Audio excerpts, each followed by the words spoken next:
Welcome to Wife Cheating Story. I hope you have an enjoyable and relaxing time listening. Let's get started. Before we begin, let me know where you're tuning in from down in the comments, and if you enjoy this story, don't forget to subscribe and turn on notifications so you never miss our next tale. The midday sun glared through the tall, narrow windows of the staff lounge at Riverside Academy, illuminating a row of half-empty lunch trays on the countertop. Brian Webb barely noticed the heat or the brightness.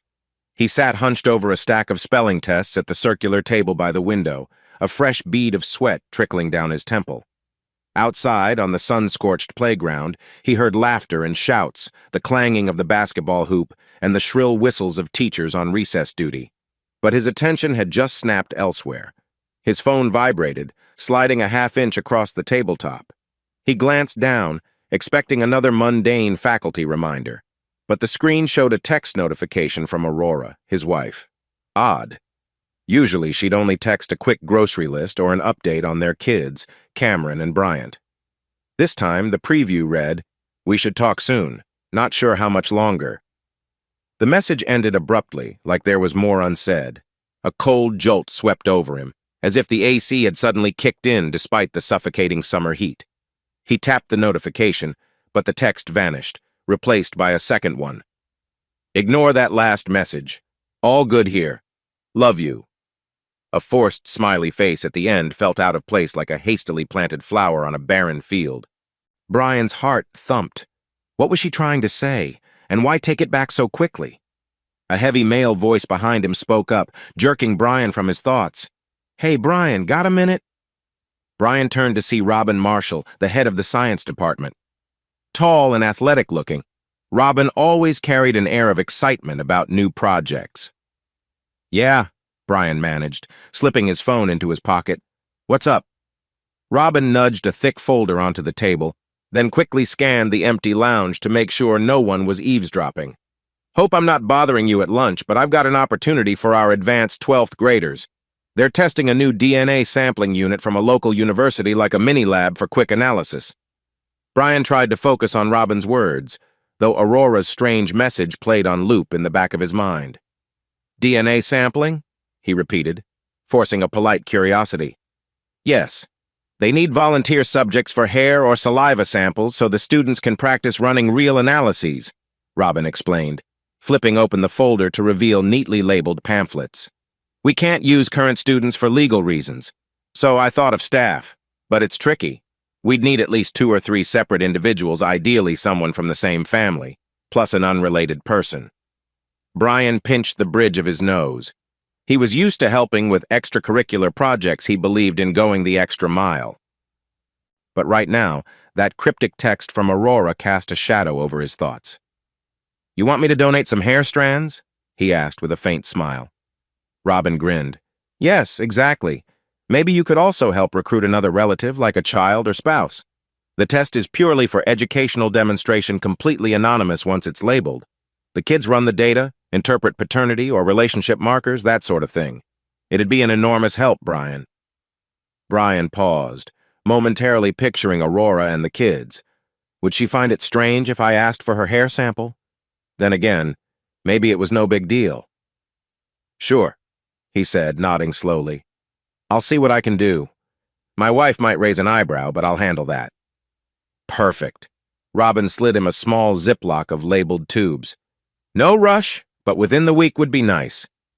Brian accepted them and stood, trying to chase away the nagging tension coiled in his gut. The bright sun still blasted through the glass behind him, intensifying his mild headache. He mumbled a thanks and walked out into the hall, the tubes rattling faintly in his grip. As he passed by windows overlooking the playground, the sunshine felt too harsh, too exposing, almost like a metaphor for how he suddenly felt about Aurora's cryptic message. He tried to rationalize.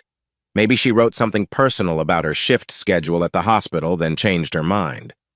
Or maybe it was about the kids, but not sure how much longer what. The next hour crawled by in a haze of reading comprehension lessons. Brian distributed worksheets, gave instructions, and circled the classroom with mechanical precision. Yet his mind latched onto every potential meaning of Aurora's words. By the time the final bell rang, his pulse felt irregular, and a dull ache throbbed behind his eyes. That evening, in the staff parking lot, Brian tossed his leather satchel onto the passenger seat of his old sedan. The tubes from Robin seemed to stare at him from the top pocket of the bag. A swirl of humidity hit him when he opened the door, the heavy air doing nothing to calm his tension. Before driving off, Brian unlocked his phone again. Aurora's messages sat pinned at the top. The second text had a bright sunshine emoji, so unlike her usual style. He reread them and found no clarity, only more confusion. He turned the ignition, exhaled, and decided, I have to talk to her tonight. But a flicker of uncertainty flashed something told him he might not like the answer he'd get. As the car pulled away from Riverside Academy, he clutched the steering wheel tight, knuckles whitening, tubes rattling in the bag. Unbeknownst to him, an entire storm of questions about trust, loyalty, and the very foundations of his marriage had just been set in motion. He glanced at his phone one last time, then sighed. Yes, he thought, I'll figure this out, one way or another. It was nearly 6 by the time Brian stepped inside his suburban home on Stillwater Lane. The air smelled of freshly chopped basil, and he recognized Aurora's pasta sauce simmering on the stove. This had always been one of his favorite homey aromas, yet tonight it only made his chest constrict. Aurora stood by the kitchen counter in a casual gray blouse and faded jeans, her dark hair piled in a loose bun. Even from across the room, Brian noticed how she kept glancing at her phone. Was she waiting on someone to call? He mustered a warm greeting. Smells amazing, honey. She turned, wearing a polite smile that didn't quite touch her eyes. Hey, Bree. You're later than usual. Everything okay? He shrugged, slipping out of his shoes by the door. Yeah, had a bit of extra work. Sorry about that. He looked for any sign of tension or guilt in her expression, but she seemed merely distracted, not overtly anxious. Just then, Cameron came bounding down the stairs with a stack of textbooks in her arms. Dad, do we have more printer ink? I need to run off a paper tonight for my lit class. At 19, she was in her first year of community college, living at home to save money. Her hair, a shade lighter than Aurora's, was pulled back in a sporty ponytail. Brian forced a light chuckle. I'll check the office after dinner. Cameron sighed dramatically. Thanks. I swear these professors think we own a printing press in the basement. She balanced her books, eyeing the sauce on the stove. Oh my gosh, that smells so good, Mom. Before Brian could respond, Bryant shuffled in from the living room, headphones looped around his neck. 14, and in freshman year of high school, he had a knack for complaining about nearly everything. He flopped onto a bar stool by the counter. Dad, you remember the track meet this weekend, right? Brian gave a slow nod. Of course. Bryant huffed, opening a sports app on his phone. Just making sure. Last time you were so busy grading midterms you almost forgot. Cameron rolled her eyes at her brother. He was just late, Bryant, not absent. Big difference. Brian tried to keep the conversation casual. His gaze flicked toward Aurora. She was stirring the sauce but kept fidgeting to check the phone. At one point it buzzed lightly, and Brian watched her snatch it off the counter with a slight tremor in her hand. She read the screen, pursed her lips, then quickly swiped it to silent. Feeling a tightening in his throat, Brian cleared it. Kids, help set the table. I'll just... He approached Aurora, his voice quieter. Everything okay, hun? She forced a bright nod.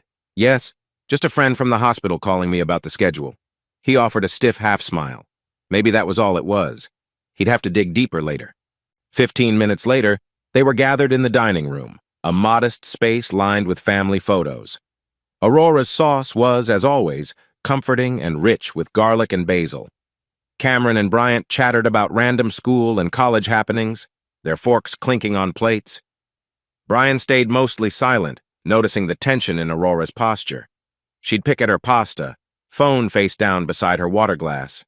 She laughed at the right moments, but it felt thin, as though her mind was miles away. When the meal ended, Cameron and Bryant disappeared to their rooms. Brian helped Aurora wash dishes, something they used to do together while singing old pop songs. Tonight, the hush between them felt louder than any radio jam. At last, he ventured, So can I ask something? Aurora's hand stilled under the faucet's stream of water. Sure. He hesitated, then let it slide for now. I, volunteered for a small DNA sampling project at school. One of the science teachers, they need random samples from staff and a couple family members for a demonstration with advanced kids. Aurora blinked, stepping back slightly. DNA sampling? That's unusual. He shrugged, forcing a grin. Yeah, but harmless. I figured maybe I'd collect some hair strands from you, me, and the kids. If it's too weird, we don't have to. She toweled her hands, glancing away. No, it's fine. If it helps your students, sure. She spoke so mechanically that Brian's heart sank a bit. She seemed present yet distant, a paradox swirling beneath that composed exterior. He realized he was clenching the edge of the counter, knuckles pale. He cleared his throat. All right then, I'll do it tomorrow. It's easy, just some hair from everyone's brush or comb. Aurora nodded, avoiding his eyes. Sure. Later that night, Brian found himself alone in the living room, the overhead lamp casting soft yellow light on his face. He glanced upstairs at the closed bedroom door. Aurora had gone to bed early, claiming a headache, or perhaps she was simply avoiding conversation. Brian pulled the small Ziploc bag of test tubes out of his jacket pocket. They looked so harmless, tiny containers, each with a label. He tapped his thumb along the plastic, pondering the swirling doubts in his head. A part of him insisted this was overthinking. The text might have been a slip, the phone calls a coincidence. But a more dominant voice whispered that something was wrong, that Aurora was hiding something. He decided he'd collect the hair samples in the morning, just as planned. In the back of his mind, a disquieting question formed. Was he hoping the DNA test would confirm something else entirely? Was he testing more than just a classroom assignment? He let out a shaky breath, eyes drifting to the family photos on the mantel. The four of them at the Grand Canyon last summer, Aurora smiling in that easy, genuine way, Cameron piggybacking on Bryant as he laughed uncontrollably. The memory felt like another lifetime. Brian pressed his lips together. I'll figure this out, he repeated to himself. But please let me be wrong about my suspicions. The next morning, sunlight streamed through the upstairs hallway as Brian carefully removed a single strand of Aurora's hair from her brush. She was still half asleep in bed, having worked a late hospital shift last night. He paused, noticing the long, dark strand curled across the bristles. The thought of Aurora wearing her hair down, how it used to frame her face, how he used to twirl his fingers through it, tightened his chest. He forced the memory aside. Quietly, he sealed the hair into one of Robin's small labeled tubes. He headed out, knocking on Cameron's door.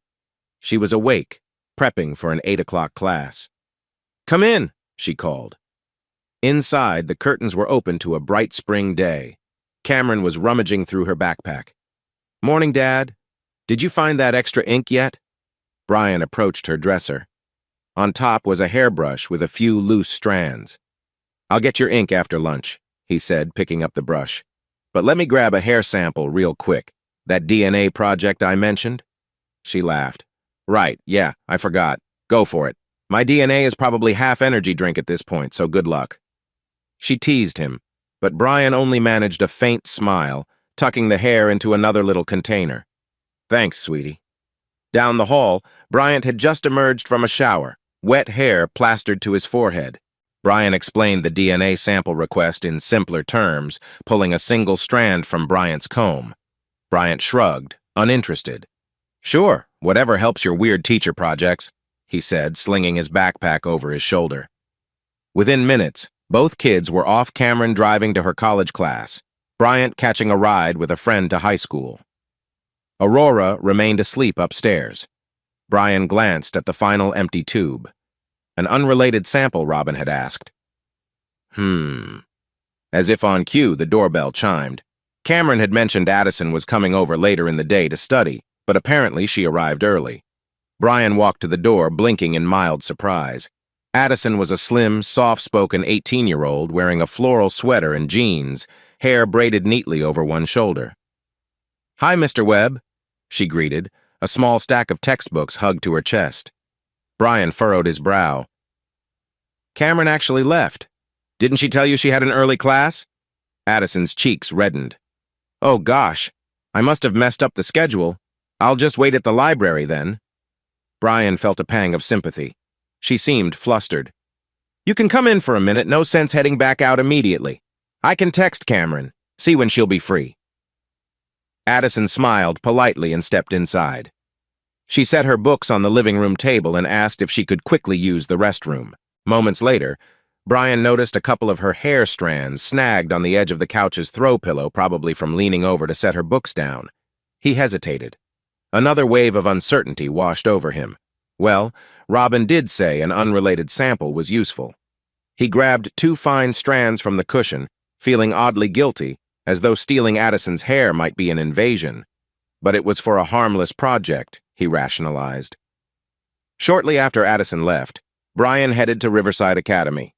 The day passed in a blur of lesson plans and staff meetings, but around noon he found himself at a quick parent-teacher event for younger students. That was when he crossed paths with Brenda Harrison for the first time.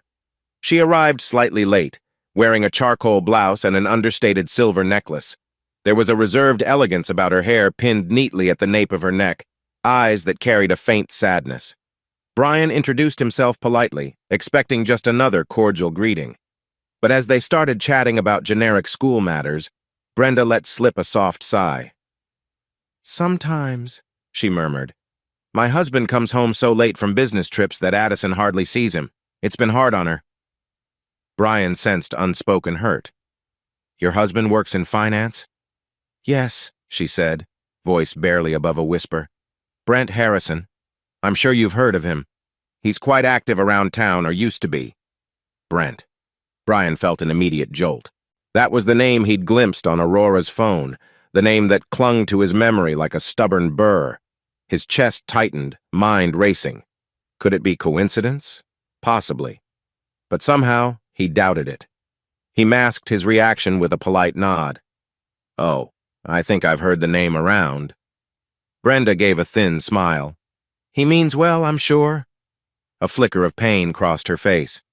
But he's never around enough for Addison. Maybe I'm just oversharing. Sorry. Brian swallowed. No worries, he managed. It can be tough when life changes. They wrapped up the conversation soon after, but as Brenda walked away, Brian stood rooted in place, heart pounding. Brent Harrison, Aurora's text, Addison's hair sample, an odd sense of foreboding threaded through his mind, forming a pattern not yet fully visible but ominously compelling. He clutched the small container of hair samples in his bag, fighting the sudden impulse to open them right now, as if that might reveal all. Of course it wouldn't. But the question hammered at him. Who exactly was Brent Harrison in Aurora's life? A week slipped by in a whirl of restless nights and forced smiles. Brian tried to maintain normalcy at home, occasionally observing Aurora's mood. She was calmer, almost too calm, as if carefully avoiding deeper discussion. Meanwhile, Cameron and Bryant carried on with school, oblivious to their father's growing turmoil. Late Friday afternoon, Robin Marshall arrived at Brian's classroom door, a sealed envelope in hand. Got the results if you want to share them with the kiddos on Monday, he said, tapping the envelope lightly. Brian's pulse quickened. He'd nearly forgotten about the DNA test in the swirl of daily chaos. Oh, right, thanks, Robin, he said, exhaling. So how'd the analysis go? Robin gave a proud smile. Our advanced group did a fine job. The data's all in there. They matched certain markers, established parental lines, etc. It's quite thorough. Brian managed to nod and slipped the envelope under a stack of quizzes on his desk. By the time he locked up for the evening, the hallway lights had dimmed. The building was silent, echoing his own uneasy heartbeat. In the empty parking lot, Brian settled into the driver's seat and flipped on the overhead light. With trembling fingers, he tore open the envelope. A set of charts and coded references spilled out, accompanied by typed notes from the science students. He scanned the lines. Sample A, Brian Webb, is unrelated genetically to Sample B, Cameron Webb, and Sample C, Bryant Webb. Sample D, Aurora Webb, shares maternal markers with B and C. Sample E, Addison Harrison, shares paternal markers with B and C. Brian stopped breathing for a moment. Wait, Addison Harrison is paternal to Cameron and Bryant? How could that be? He blinked hard, reading it again. Addison's DNA indicated a familial match with Cameron and Bryant on what the notes called paternal lines. The next lines hammered the conclusion. Sample A is not biologically related to B or C. His world spiraled. The paper nearly slipped from his hands, and his vision blurred with tears he fought to suppress. This wasn't some random glitch, these were straightforward markers. Brian's stomach twisted so violently he thought he might be sick right there in the driver's seat. Does this mean Brent Harrison is the father of my children? Time felt elastic. It might have been seconds or an hour before he realized he was still gripping the steering wheel, engine off. The envelope splayed across his lap. Dusk had fallen, painting the windshield in a purple glow. He fumbled for his keys, started the car, and pulled out of the lot with a reckless lurch. Merging onto the main road, he nearly clipped another vehicle. A horn blared, headlights flashed, but Brian just clenched his teeth, tears finally slipping free. Calm down, calm down. By the time he reached home, it was well past dinner time. Darkness cloaked the quiet street. He stumbled through the front door, eyes burning. The house was oddly still. Maybe Aurora had taken Cameron and Bryant out, or maybe they were upstairs. He made it to the kitchen, flicked on a single overhead light. Then the waves of despair consumed him. Staggering, he braced himself against the counter. A fierce ache spread across his chest. 19 years, 14 years, my kids. My marriage, was it all a lie? The next thing he knew, the floor rushed up to meet him, and everything went black. A muffled voice, frantic, called out, "Dad? Dad?" He came to, sprawled on the cold kitchen tile. Cameron knelt beside him, eyes wide with alarm. "Oh my God, are you okay? Dad?" She pressed a trembling hand to his forehead. He stared at her, tears slipping out, a swirl of heartbreak overshadowing any physical pain. My daughter, but not my daughter. The thought tore at his soul like barbed wire. Cameron helped him sit up, her face full of concern. "Should I call Mom? Or an ambulance?" Brian shook his head, voice shaky. "I'm fine, just dizzy." He glanced beyond her to see Bryant standing in the doorway, looking terrified. In that moment, the helplessness in the boy's eyes knifed through Brian's heart. He wanted to wrap them both in his arms, but a voice screamed inside him, "They're not really yours." A brutal wave of betrayal choked him. He forced down a sob. In the hush that followed, Bryant whispered, "Dad, are you sure you're okay?" Brian couldn't respond. He just stared at these two teenagers he'd raised, longing to shield them from the truth that was now poisoning his every breath. Somewhere upstairs, a door opened. The faint sound of Aurora's footsteps approached. Brian squeezed his eyes shut, mentally picturing the DNA results, the paternal markers, the name Brent. A roiling mixture of pain and anger welled up like thunderclouds on the horizon of his mind. Morning light found Brian lying awake on the living room couch, having barely slept. Aurora hovered near him, guilt etched across her features. Cameron and Bryant had finally gone to bed, though both were still worried. When Aurora murmured his name, he turned slowly, eyes filled with heartbreak. For the briefest second, she looked away, as if unable to bear the intensity of his gaze. And so began the first wave of the storm that would soon engulf them all. Brian took an unplanned leave from Riverside Academy the very next morning. The official line he gave his principal was that he needed urgent family time, and she, sensing the tremor in his voice, agreed without pressing for details. It was early spring. A brisk wind rattled the trees that lined his neighborhood, shaking off the last brittle leaves of winter. The pale sunlight felt too thin, doing little to warm his uneasy heart. He slipped into the kitchen, still in sweats and a faded navy tea. A mug of coffee steamed on the counter. Aurora must have brewed it before leaving for her morning shift at the hospital. At first glance, everything seemed ordinary. The gentle hum of the refrigerator, the half-full fruit bowl on the table, a note from Aurora about groceries pinned by a magnet to the fridge door. But beneath that domestic veneer, a storm brewed in Brian's thoughts. He picked up the coffee mug, exhaled slowly, and recalled the devastating DNA results. Not my children. The phrase looped through his mind like a dirge. Even the coffee tasted bitter on his tongue. Determined to get some answers, he climbed the stairs to the master bedroom. Aurora's scent still lingered in the air, fresh linen mixed with a light floral perfume. He headed for the closet, rummaging through old cardboard boxes stored on the upper shelves. Years ago, Aurora had insisted on keeping a trove of college memorabilia, photo albums, diaries, random trinkets from campus events. Brian doubted she'd thrown any of it away. His gaze fell on a large, scuffed shoebox in the corner. Lifting the lid, he caught a faint whiff of dusty paper and aging photographs. He carefully sifted through them, half expecting to stumble upon a hidden letter that spelled out the truth. Instead, he found old Polaroids of Aurora from her freshman year. She looked carefree, her hair shorter, eyes shining with youthful ambition. Then a particular photo made his breath hitch. Aurora stood arm in arm with a tall, sandy-haired guy, both of them grinning on what looked like a campus lawn. The back of the photo bore a single scribbled name: Brent, freshman orientation. Brian felt a sting of recognition. Brent Harrison?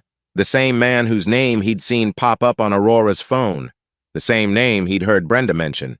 He thumbed through more pictures. Different angles, different events, but Brent appeared repeatedly. A graduation ceremony, a small party in a cramped apartment, a random snapshot at the library. In one especially telling shot, Aurora was beaming, holding a newborn Cameron, presumably. Yet Brent stood right beside her, his posture oddly intimate. Brian's stomach churned with a nauseating blend of anger and betrayal. He realized he was gripping the edge of the shoebox so tightly his knuckles had turned white. She's known him forever. Did she ever stop seeing him? Or did she carry on behind my back all along? A distant ring jolted him from his spiraling thoughts. He set the photos aside and peered at his phone's screen. Aurora's name blinked. For a split second, he considered ignoring the call, but then he swiped to answer. Brian? Aurora's voice wavered, static from the hospital corridor in the background. Hey, I noticed you didn't go to work. Everything okay? He swallowed, forcing composure. I took some personal days, he said tersely. She hesitated. Is this about the other night? When you fainted? He clenched his jaw at the memory. Partly. We need to talk, he managed, the words taut with unresolved tension.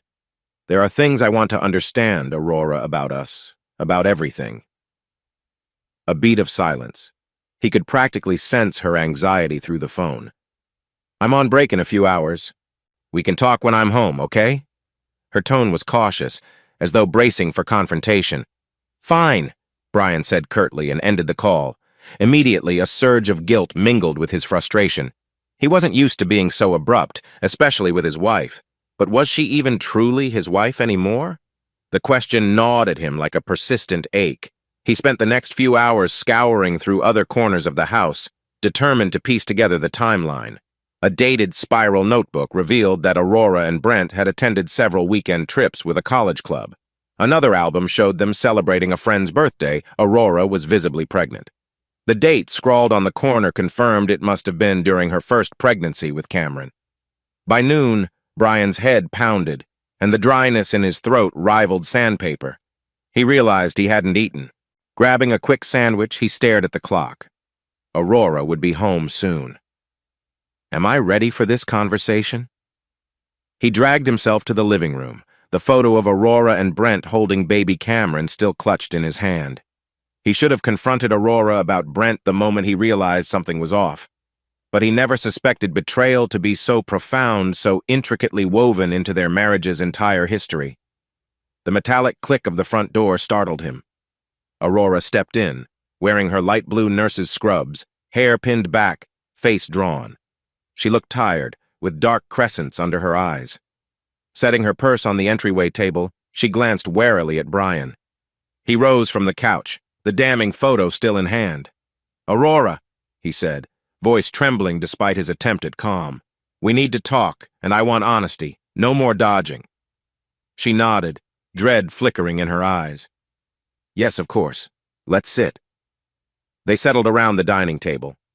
For a moment, neither spoke, the tension thick as stone. Finally, Brian held up the photo. Remember this?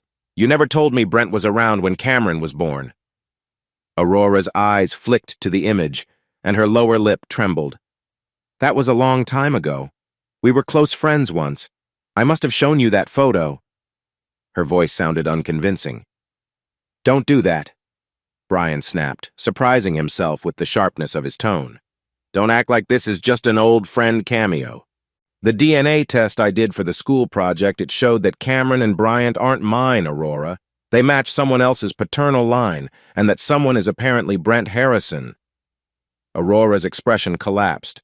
Her cheeks went pale, and for a moment she looked on the verge of tears. Brian, please. He leaned forward, pain etched into every crease on his face. Tell me the truth.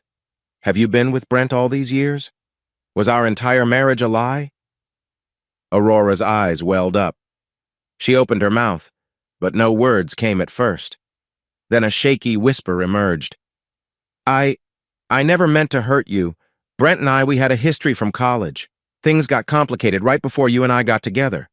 I thought it was over, but then Brian's heart hammered. Then what? He demanded through gritted teeth. She lowered her gaze. We reconnected. He would show up occasionally, out of nowhere, telling me he still had feelings. It got physical before Cameron was born, and again before Bryant. Her confession spilled out, accompanied by trembling hands. I tried to end it each time, but Brent's always had this hold on me. Her voice cracked. I was so ashamed. Brian felt a flare of anger so intense it almost overshadowed his sorrow. Ashamed. You let me believe Cameron and Bryant were my children for all these years. Do you have any idea what that's done to me? Tears spilled down Aurora's cheeks. I was scared. I never wanted this to happen. But you were so wonderful with them. I couldn't break your heart. Then life kept going on, and I kept telling myself it didn't matter because you were raising them anyway, and I did love you. He raked a hand through his hair, leaning back. A wave of nausea rolled in. So many questions choked him at once, he could barely form a coherent thought. She was lying every single day, smiling, sharing a bed with me, knowing the kids were Brent's. At that moment, Aurora's phone buzzed on the table, the screen lighting up with a name he'd come to dread, Brent Harrison. She stared at it, stricken, and Brian's gaze darkened. Without another word, he rose, a swirl of heartbreak and fury surging in his chest. I need space, he said hoarsely, turning away before she could see the tears burning at the corners of his eyes. Don't follow me, Aurora. Just don't. He grabbed his keys and stormed out, leaving Aurora sobbing in the silent house. As he backed out of the driveway, the early afternoon sky seemed to darken with thunderclouds that weren't actually there. Or maybe it was just the weight of betrayal shadowing his vision. The next day, Brian found himself parked outside a quiet cafe on the outskirts of town. A neon sign reading Maple and Fig flickered overhead. A gentle drizzle had begun, painting the sidewalks in a watery gray sheen. Raindrops clung to the window of his car, distorting the view of passing headlights. He glanced at his phone, rereading the short text conversation he'd had with Brenda Harrison that morning. Brian. Could we meet? I have questions about Brent. Brenda. Yes, I think we both need answers. Let's talk at Maple and Fig, 3 p.m. He'd met Brenda only briefly at that parent-teacher event, but she was the only person he could think of who might shed light on Brent's pattern of deception and Aurora's possible involvement. Or maybe I'll just confirm my worst suspicions, he told himself grimly, stepping out into the drizzle. Inside, the cafe was warm and softly lit, with vintage posters on the walls and faint indie music playing overhead. He spotted Brenda at a corner table, nursing a cup of tea. She wore a simple maroon blouse and dark jeans, looking uneasy as she fiddled with a sugar packet. Brian, she greeted softly when he approached. Her eyes held a mix of exhaustion and relief. I'm glad you reached out. I feel like I'm losing my mind lately, not knowing what Brent's up to. He slid into the chair opposite her, noticing the tight lines of stress around her eyes. I appreciate you meeting me, he said. I won't beat around the bush. Your husband is the father of my children. The words tasted bitter, but he forced them out. Brenda inhaled sharply, nearly spilling her tea. I suspected something, but not this. She closed her eyes, gathering her composure. I'm sorry, that must sound ridiculous. Let me back up. They spoke in hushed tones, interspersed with the soft clink of cups and spoons around them. Brian explained how the DNA test revealed his children's real paternity. He recounted Aurora's tearful confession, omitting some intimate details but leaving no doubt about Brent's role. With each sentence, Brenda's face paled further. "I had no idea it went on for that long," she murmured, tears brimming. "Brent's always been busy or traveling. He came home late from so-called business trips Addison would wait up, but he'd barely see her. I confronted him once, but he brushed me off, said I was paranoid." Her voice trembled with anger. "I guess he was dividing his life between two homes, two families." Brian stared down at his untouched coffee. "And it's not just the cheating. Aurora finally admitted she's been lying since college. The kids have no idea who their real father is. They still think it's me." He swallowed the knot in his throat. "I'm so sorry," Brenda whispered. She reached across the table in a tentative gesture of empathy. "I can't imagine how painful that must be." They sat in a pensive silence, the tension broken only by the rain tapping the windows. Finally, Brenda cleared her throat. "Addison. She's told me that sometimes Brent dotes on her, then disappears again. She's never understood why. Now it makes sense. He had other children to juggle." Her eyes closed wearily. "And from what you're telling me, Addison's half-siblings are Cameron and Bryant." Brian gave a grim nod. "The DNA results match Addison to them on paternal lines." He let out a ragged sigh. "What do we do now?" For a long moment, neither spoke. The question weighed on them. Then Brenda spoke quietly, determination edging her tone. "Brent's been lying to us both, and Aurora as well. She's complicit in her own way. If we keep letting them hide in the shadows, it'll never stop. I want the truth for Addison's sake, for Cameron and Bryant's sake." Brian felt the sting of tears behind his eyes but blinked them back. "Same. My kids deserve honesty, even if it shatters their world." The raw vulnerability between them sparked a fragile sense of solidarity. They recognized the mutual betrayal they shared. Brenda nodded, resolute. "I'm done being a doormat. Brent's lies have to end." They parted ways with a plan: gather information, document evidence if possible. They needed clarity on how Brent operated, where his money came from, how he kept up dual lives. That afternoon, as Brian walked back to his car, a pang of guilt and relief meshed in his chest. Guilt, because he was forging an alliance with the wife of the man who upended his life. Relief, because for the first time since the DNA nightmare began, he didn't feel so alone. Early the following week, Brian's suspicion ignited a fresh wave of action. Aurora had gone back to her normal hospital schedule, but Brian noticed how often she left for lunch breaks or lingered after hours. He recalled the name Brent lighting up her phone, and it fanned his determination. One breezy Tuesday morning, he discreetly installed a small GPS tracker beneath the rear bumper of Aurora's car. It felt surreal, like something out of a detective show. Part of him loathed stooping to this, but desperation overrode pride. He had to know the truth of their ongoing affair. By noon, the device pinged Aurora's location in a parking lot adjacent to a local cafe near the hospital. A wave of unease coursed through Brian as he drove there, scanning the row of cars. Sure enough, he spotted Aurora's silver sedan parked beside a black luxury SUV. Brian pulled over a short distance away, his heart hammering. Less than 10 minutes later, Aurora emerged from the cafe with Brent at her side. Brian watched through his windshield, adrenaline surging as the pair strolled too close to be just colleagues toward the SUV. Aurora's expression looked tense, and Brent's hand rested lightly against her lower back. They're not even hiding it, Brian thought bitterly, snapping a few photos on his phone from the partially lowered window. The two got into Aurora's car instead of Brent's SUV, and Brian tracked them through side streets until they pulled into the lot of a small boutique hotel. The sign read Sandstone Suites, a modest, discreet place. His stomach twisted. They moved with practiced familiarity, waving to the receptionist before stepping into an elevator. Every fiber of Brian's being screamed at him to storm inside and confront them, but he clenched his fists on the steering wheel, forcing himself to remain calm. "I need proof. Real proof." He pulled up his phone's camera, zooming in through the car window just enough to catch Aurora and Brent stepping out of the elevator on the second-floor corridor. The last glimpse was Brent's arm encircling Aurora's waist. Then the doors to that hallway clicked shut, cutting off the view. Brian's mind roiled with fury, heartbreak, and a sick sense of confirmation. Everything Aurora admitted was still happening right under his nose.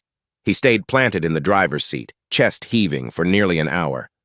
Finally, the elevator doors reopened, and the two emerged again, looking disheveled and subdued. Another flurry of photos documented them returning to Aurora's sedan. Shaking, Brian forced himself not to explode. "I can't assault him," he told himself. "I need to think clearly." He followed from a distance until they parted ways near the hospital. Then he turned for home, teeth grinding so hard his jaw ached. Later, he sat hunched over his dining room table, copying the photos to his laptop. Each image felt like a knife to his ribcage. Yet a detached part of him recognized they were crucial to any legal steps he might take if Aurora tried to deny the ongoing affair or manipulate him. These pictures spoke volumes. He reached for his phone. A text from Brenda lit up. "Any news?" Brian swallowed, hesitating. Then he tapped out a reply, attaching 2 of the hotel parking lot photos. "Brian, saw them at a hotel today. She's still meeting him in secret, hard to see. But we need this evidence." A few seconds later, Brenda responded with a simple, heartbroken acknowledgement. "Understood. Let's talk soon." Brian shut his eyes, exhaustion bearing down on him. "This is what it's come to," he thought, "spying on the woman I once trusted with my life." With his chest tight, he let out a tremulous breath. "I have to keep it together. For Cameron and Bryant. They had no idea their entire reality was built on a lie, and one day soon, Brian would have to be the one to explain it." 2 days later, the steady drip of rain against Brian's windshield mirrored his somber mood as he parked outside a nondescript law office downtown. A brass plaque on the door read, "Graham and Associates, Family Law." Thunder rumbled overhead, adding to the tense atmosphere. Inside, the waiting area smelled of fresh paper and lemon-scented cleaning spray. Brian took a seat on a plush chair, fiddling with his phone until a bespectacled receptionist waved him into a small conference room. Moments later, a composed, middle-aged attorney named Marjorie Graham stepped in, extending a polite handshake. She listened intently as Brian laid out the bones of his situation, the DNA test, the affair, his photos, the heartbreak of realizing he wasn't Cameron and Bryant's biological father. Speaking the words in such a clinical setting felt surreal, like reading from a stranger's script. Marjorie's expression was sympathetic but professional. "I'm sorry you've had to deal with all this," she said gently.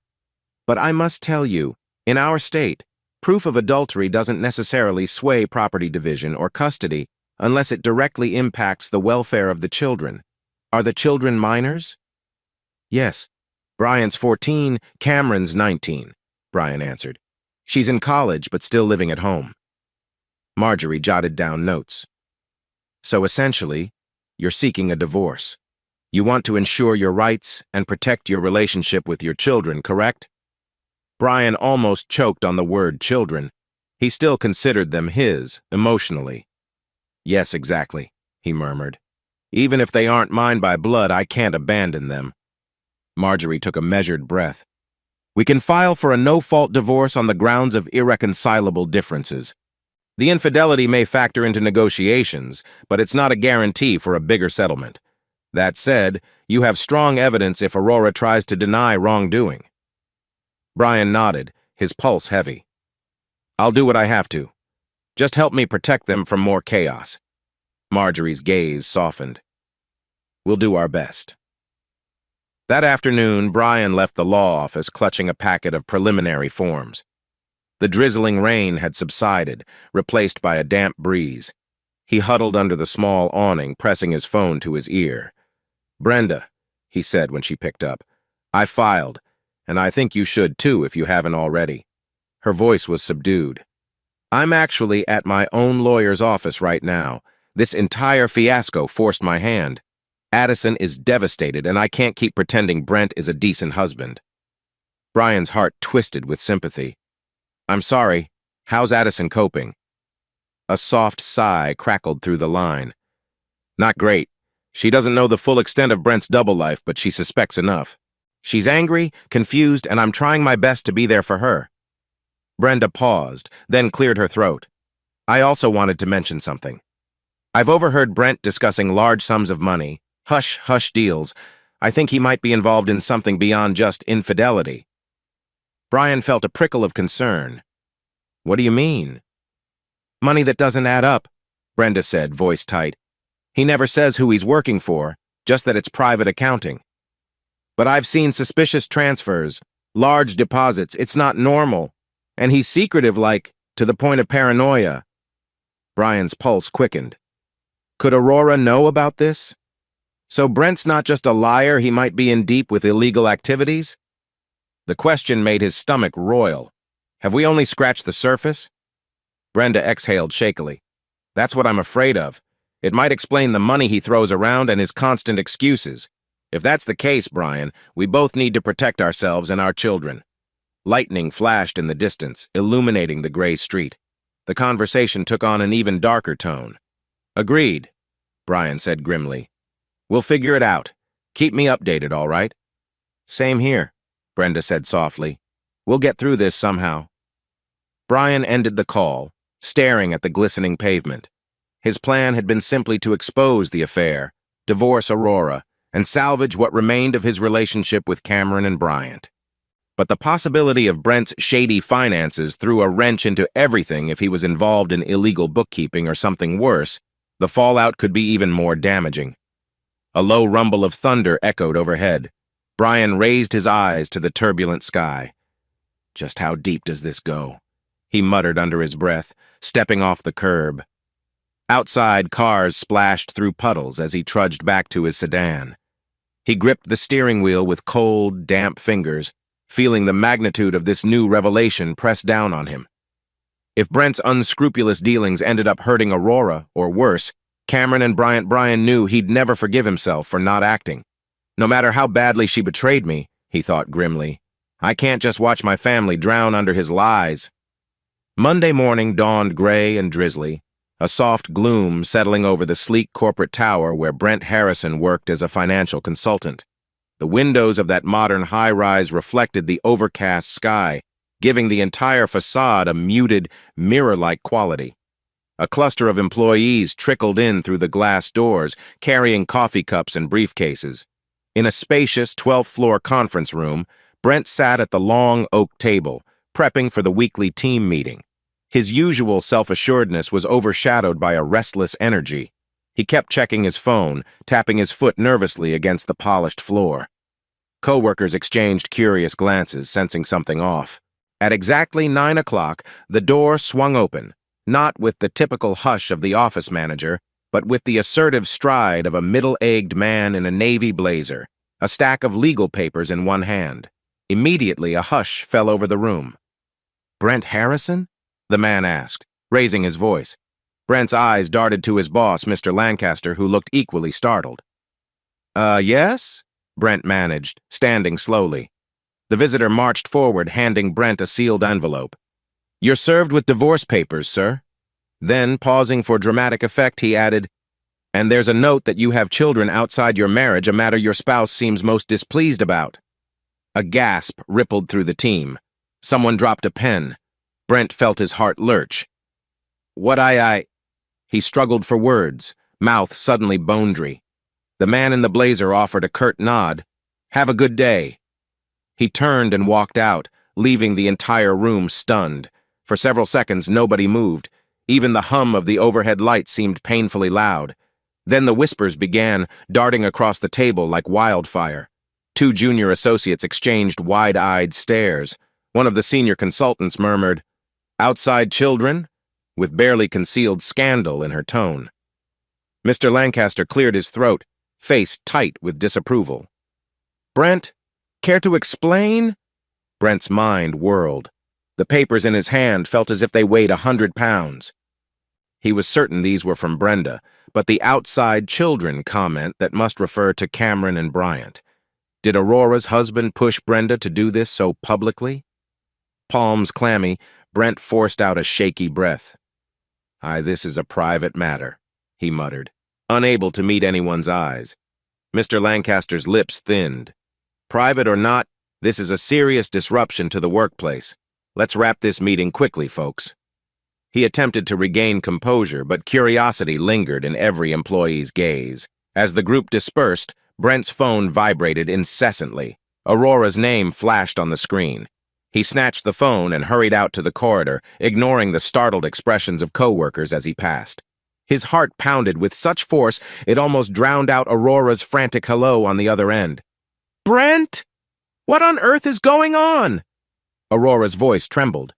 "Somebody told me you got publicly served with divorce papers and something about you having kids with—" "Shh," Brent hissed, glancing around to ensure no eavesdroppers. "Yes," Brenda filed, "and apparently she added an extra shot at me about fathering Cameron and Bryant." His free hand raked through his hair. "I'm sure your husband was behind this. Brian must have forced Brenda to spill everything." Aurora sounded on the verge of tears. "Oh God, Brent. Everyone's going to find out. I'm terrified. Brian is furious with me. Cameron and Bryant, I can't even look them in the eye." He pressed a hand to the wall for support, feeling cornered. "I'll fix this, Aurora. I promise." "How?" she whispered, her voice cracking. That question hung unanswered. After a shaky goodbye, Brent ended the call. He felt exposed, as if someone had yanked back the curtain on his double life. Everything's crashing down. Somewhere across the lobby, hidden near an arrangement of potted ferns, stood Brenda, arms folded, observing from a distance. Her decision to show up at Brent's workplace had been equal parts curiosity and heartbreak. She'd watched the server stride past security, watched the confrontation unfold. Even from her vantage point, she'd caught the stricken expression on Brent's face. A part of her felt vindicated. Finally, he had to face consequences. Yet she also felt a pang of sorrow, remembering the earlier years of their marriage, before secrets devoured their trust.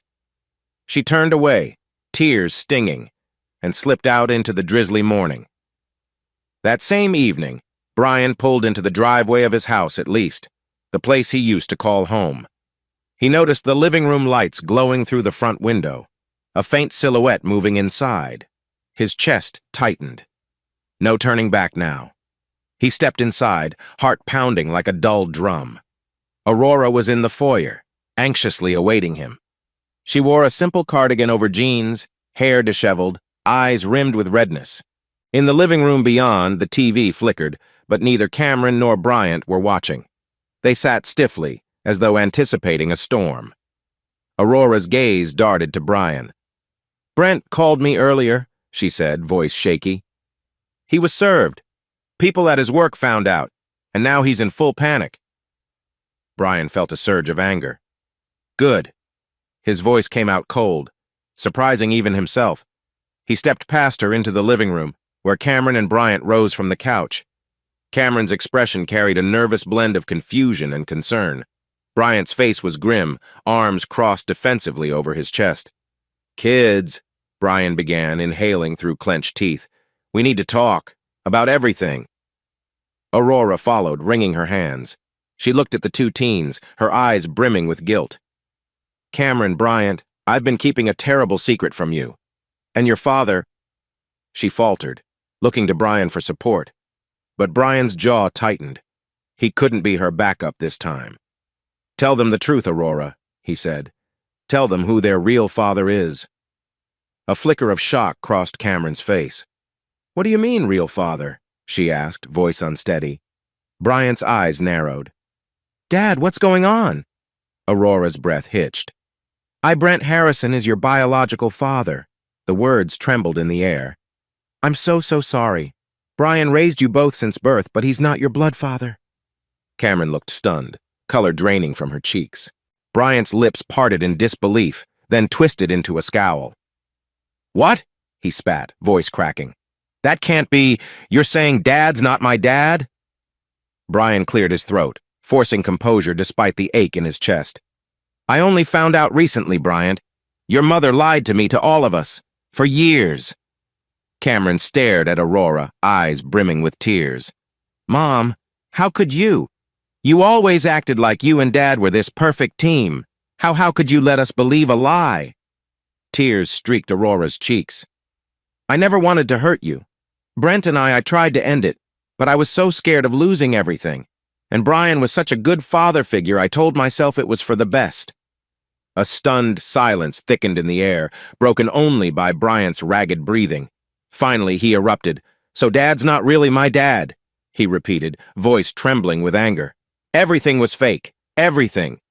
He turned on Brian, tears glinting in his eyes. "Did you know? You had to know something was off." Brian stepped forward, hands up. "I swear, Bri, I didn't know until the DNA test. I've always loved you two like my own. I still do." Cameron sobbed, burying her face in her hands. "Mom, how could you do this?" Aurora attempted to reach out, but Cameron pulled away, grief and betrayal etched on her face. The scene threatened to unravel further, and Brian felt his composure fraying. He had braced for an explosion, but witnessing the kid's heartbreak was like a dagger through his chest. With a trembling sigh, he moved to the table in the corner and picked up an envelope. "I can't stay here," he murmured, throat tight. "Not after everything that's happened. I'm sorry, Cameron Bryant. I wrote you each a letter. I need some time alone, okay?" Bryant's anger flickered to confusion. "Dad, no." But Brian simply handed them the envelope. Aurora stood frozen, watching helplessly. "Please read them," Brian said, stepping toward the door. "I love you both, no matter what the blood tests say, but I can't live with your mother's betrayal." Aurora tried to speak, but no words came. She only managed a faint, pitiful Brian. He paused by the threshold, glancing back at the teenagers one more time. They looked shattered, their safe world torn apart. "I'm sorry," he wanted to say again, but the words stayed lodged in his throat. Instead, he slipped out into the cool night, the sky spitting a slow, mournful drizzle. In the soft glow of the porch light, he walked to his car, each step echoing with finality. His vision blurred with tears. Driving away felt like stepping off the edge of a cliff. He had no idea what awaited him, only that he couldn't remain in that house of deceit another second. 2 days later, Brian settled into a modest, one-bedroom apartment across town, an interim rental arranged through a friend. The place smelled of fresh paint and new carpet, barely furnished save for a couch and a small dining set. It was a far cry from the family home he'd once shared with Aurora, Cameron, and Bryant, but at least it was quiet, giving him room to brood in private. Late Thursday afternoon, a knock on the door startled him. He swung it open to find Brenda on the threshold. A faint smile of sympathy graced her features. She clutched a manila folder under her arm, paperwork for her own divorce, no doubt. "Hey," she greeted softly. "I hope this isn't a bad time." Brian stepped aside. "No, come in." They settled at the small dining table. Brian offered a canned soda from the mostly empty fridge, and Brenda accepted with a polite nod. Outside, the sun dipped low, casting golden slants of light across the bare walls. "How are you holding up?" she asked, voice hesitant. He scoffed lightly. "I left my home. My kids found out I've been lied to for nearly 2 decades, so, I'm peachy." Brenda's eyes shone with understanding. "Addison's furious at Brent. She spent hours crying in her room. She told me she never wants to speak to him again. It's tough." Brian exhaled a shaky breath. "And Cameron and Bryant, they're devastated. I walked out, leaving them with Aurora. I couldn't look at her." A hush settled as they sipped their sodas. The tension in the small apartment felt oddly comforting, like they were sharing a moment in the middle of a storm. Eventually, Brenda slid the folder toward him. "Here are the latest divorce filings for me. I guess the official term is irreconcilable differences. But let's be real, Brent's betrayal is the heart of it." Her gaze faltered. "Sometimes I feel guilty, though, like, did I fail him, fail Addison, fail myself?" Brian leaned forward, heart aching with empathy. "Brenda, you didn't fail. Brent made his choices. If he'd been honest from the start, you wouldn't be in this mess." She nodded, tears gathering in her eyes. "I know. It's just humiliating." Without thinking, Brian reached across and gently took her hand. The contact jolted them both an unexpected warmth that felt oddly reassuring. "We'll get through this," he whispered, echoing words they'd exchanged before. Brenda's gaze locked on his, and something in the air shifted.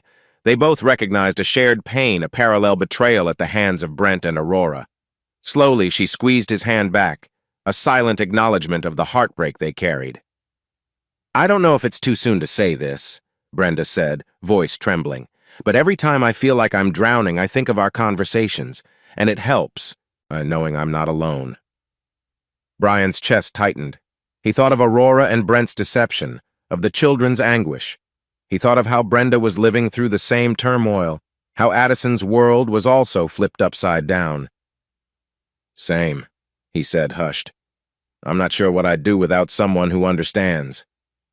Their eyes lingered, and an electric charge hummed between them, grief transmuted into a fragile sort of solace. Brenda leaned in, and Brian felt a surge of mixed emotion. This wasn't some fling or shallow rebound. It was a quiet moment of mutual comfort. He drew her into a gentle hug, his arms circling her shoulders. She pressed her cheek to his chest, releasing a shaky sigh.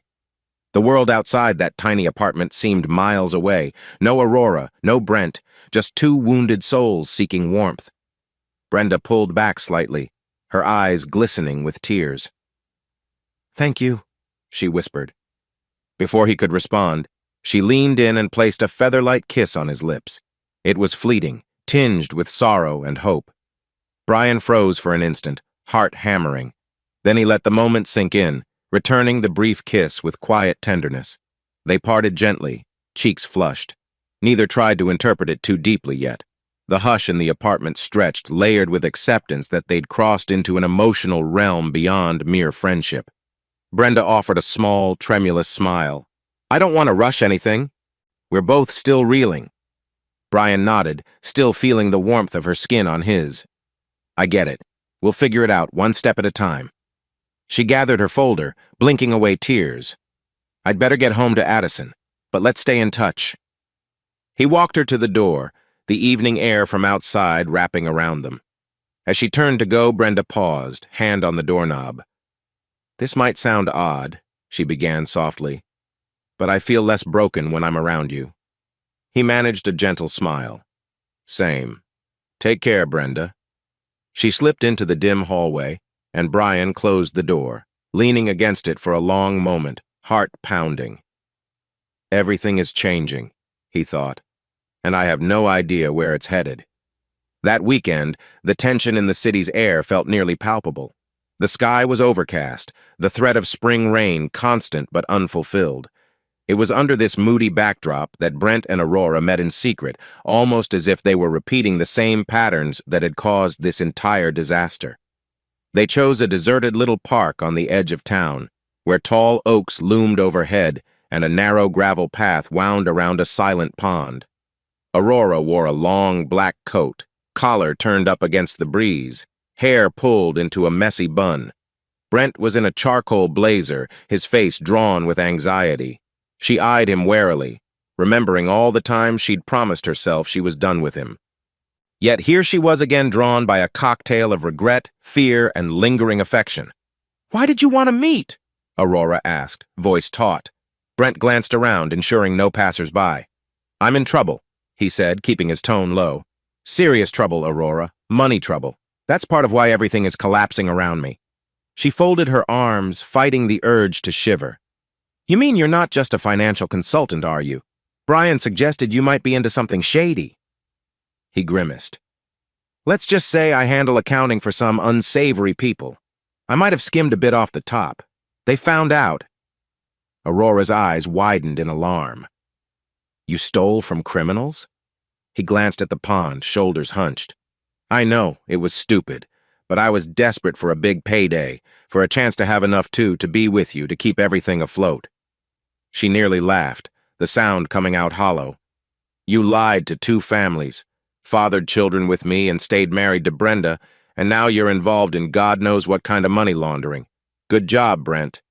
He turned, grabbing her arm gently. "I need to vanish, Aurora. Leave the country. I have a plan, fake passports, a flight out of here. If we go together, we can start over. Cameron and Bryant can join us later." If Aurora yanked her arm free, shock and outrage flooding her. "Are you insane? The kids are in shambles right now because of us. Brian's basically lost everything, and you think I'll run away with you?" Brent's gaze flickered with desperation. "I still love you, Aurora. I can't just leave you behind." She took a step back, tears pricking her eyes. You and I destroyed Brian's life, lied to Cameron and Bryant, and you want me to run away from the chaos we caused? What about them? Do I just abandon my children? His jaw tightened. They'll be better off without the media or these dangerous men on our backs. Once it all cools down.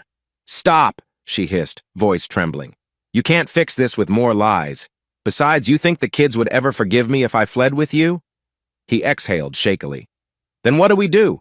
Just sit around and wait for these criminals to come for me, or for Brenda to take everything in the divorce? Aurora shook her head, tears escaping despite her efforts to stay strong. I don't know, but I can't follow you like this, Brent. I can't keep compounding every mistake. Behind a row of hedges on the far side of the park, a small figure leaned forward. Cameron and Addison, having conducted their own quiet detective work, had followed Brent's text to Aurora.